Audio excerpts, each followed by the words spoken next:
Che Guevara est presque chez lui à Alger. Ses séjours sont de plus en plus longs dans la capitale algérienne. Entre Ben Bella et Che Guevara, la complicité est évidente. Boumedienne semble en retrait, mais son admiration pour le guerriero est grande. Che Guevara fait d'Alger une base arrière pour quelques groupes marxistes sud-américains. Mais son objectif principal est l'Afrique. Le problème du colonialisme ou de l'impérialisme qui pèse sur un pays oblige à ce pays à prendre des mesures pour lutter pour sa liberté. Che Guevara veut s'engager directement et physiquement dans l'un des conflits en cours, celui du Congo-Kinshasa, l'ancienne colonie belge. Ben Bella pense qu'un soutien logistique et des armes pour les rebelles congolais suffirait. Ils veulent l'un et l'autre mettre fin au règne de Moïse Tshombe, l'homme des Américains en Afrique et un des responsables de la mort de Patrice Lumumba. Patrice Lumumba était le père de l'indépendance du Congo belge.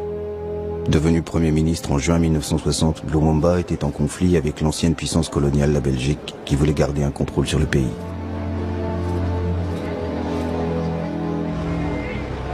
À l'instigation des Belges et des Américains, Patrice Lumumba est arrêté par le colonel Mobutu, chef d'état-major de l'armée.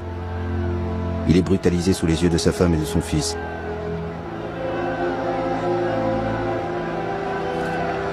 Mobutu le livre à Moïse Tshombe qui contrôle le Katanga, une riche province du Congo.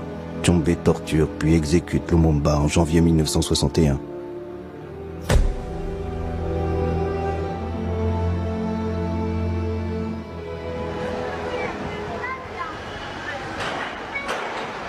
Alger se souvient de Patrice Lumumba, celui qui a payé de sa vie sa soif de liberté pour son peuple.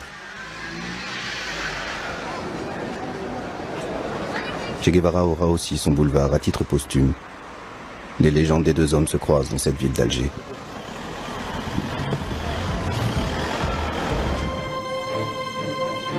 Début 1965, Che Guevara prépare son expédition au Congo pour aider la mouvance marxiste au sein des rebelles lumumbistes.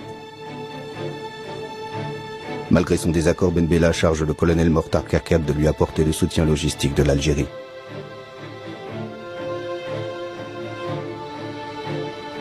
Che Guevara rejoint le maquis congolais en avril avec quelques guerrieros cubains chargés de l'instruction militaire des Congolais